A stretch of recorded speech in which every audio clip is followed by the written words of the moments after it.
नमस्कार फ्रेंड्स। गाय भारतीय संस्कृति का आधार है। भारतीय संस्कृति में गाय को पवित्र माना गया है। गाय का संरक्षण, गाय की सेवा, पूजा करने से मनुष्य के पाप कटते हैं और मनुष्य को सुख, समृद्धि, संतोष की प्राप्ति होती है। भारतीय समुदाय प्रातः उठकर गाय के दर्शन को शुभ और मंगलमय मानते हैं। गाय पवित्र है और गाय के सारे उत्पाद, दूध, दही, मक्खन, घी, गोबर भी पवित्र माने जाते हैं।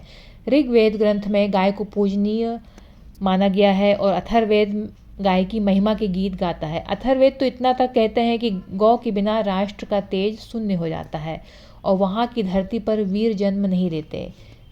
ऋग्वेद की पवित्र ऋचाओं में गायों की सघन उपस्थिति है।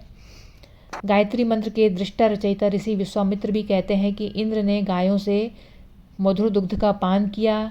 गाय लोक मंगल का अधिष्ठान है। गायों के बारे में बड़ी विशेषता यह है कि गायों के घर में पदार्पण करते ही घर पवित्र और मंगलमय हो जाता है। ऋग्वेद की ऋचाएं उद्घोष करती हैं कि गाय हमारी इच्छाएं पूर्ण करती हैं और उनसे प्राप्त दुग्ध से शरीर पुष्ट होता है और मन तुष्ट होता है। दूध अति पवित्र पेय है और यह संपूर्ण आहार के समान है। ऋग्वेद में निर्देश है कि गाय की सुरक्षा के लिए गौशाला बनाना चाहिए। रुद्र संहार के देवता हैं परंतु अमृत बांटते हैं। रुद्र से प्रार्थना है कि मनुष्य और गायों को कष्ट न हो, गायों को किसी प्रकार का दुख न पहुँचे और हिंसक उन्हें दुखी न करें। वैदिक समाज में गाय को परम पूजनीय के रूप में अलंकृत किया गया है। भारतीय जनों की श्रद्धा गाय पर टिकी है और ऋग्वेद की एक अन्य ऋचा में कहा गया है कि गौ माता, आप हम सबको शक्ति संपन्न बनाएं, अपनी सुंदर बोली से हमारे घर को पवित्र करें। आप बछड़ों से युक्त हों, हिंसक आपको कष्ट ना दें। कहते हैं कि इन गायों को तस्कर हानि नहीं पहुंचा सकते, शत्रु के अस्त्र इन्हें क्षति नहीं पहुंचा सकते। ऋग्वेद में उल्लेख है कि गाय वाणी को प्रेरित करती है। गाय रुद्रों की माँ है, वसुओं की पुत्री है, आदित्यों की बहन है और अमृत की नाभि है।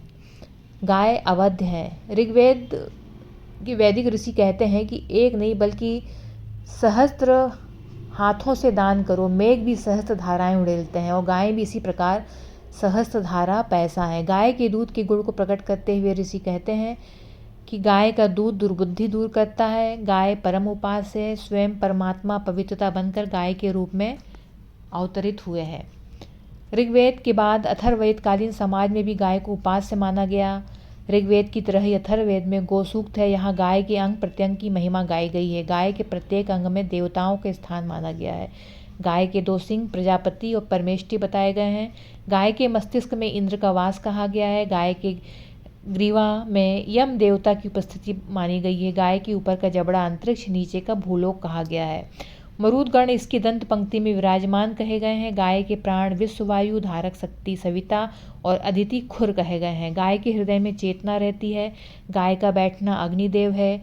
गाय अगर खड़ी रहें तो अश्विनी है। अगर वो पूर्व की ओर मुख करके खड़ी रहें तो इंद्र हैं। दक्षिण की ओर मुख करके खड़ी रहें तो यम है।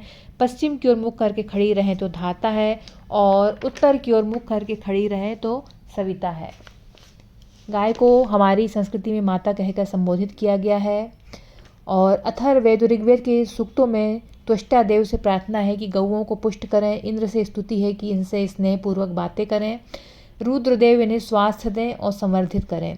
अथर्ववेद के मंत्रों में ऋषि प्रार्थना करते हैं कि हे गौ माता, आपकी संयति बढ़े, संतति बढ़े और आप स्वच्छ चारा ग्रहण करें, शुद्ध जल पिएं। ऋषि कहते हैं कि आप अपनी कल्याणकारी ध्वनि से हमारे घर को पवित्र करें। भारतीय परंपरा में गाय और बछड़े को देखना शुभ मंगलदायक माना गया है। बछड़े को दूध पीते देखना और भी श्रेष्ठ माना गया है। ईश्वर को भक्त वत्सल कहा गया है। ईश्वर अपने भक्तों को ऐसा प्यार करते हैं जैसे गाय अपने बछड़े को करती है। अथर्ववेद में एक पूरा सूक्त भी है। इसमें कहा गया है कि बछड़ों का पिता है पिता वत्सा नाम। इसे गायों के पति एवं मेढ़ों का पालक कहा गया। कुछ सूक्तों में इसे बृहस्पति का भी अवतार बताया गया है। गाय की महिमा इस बात से पता चलती है कि स्वयं भगवान कृष्ण गाय चराने जाते थे, गायों की सेवा करते थे। बौद्ध धर्म में भी गाय को माता पिता की तरह सम्मान दिया गया है। गाय हमें केवल देती है और उसके बदले में कुछ नहीं लेती है।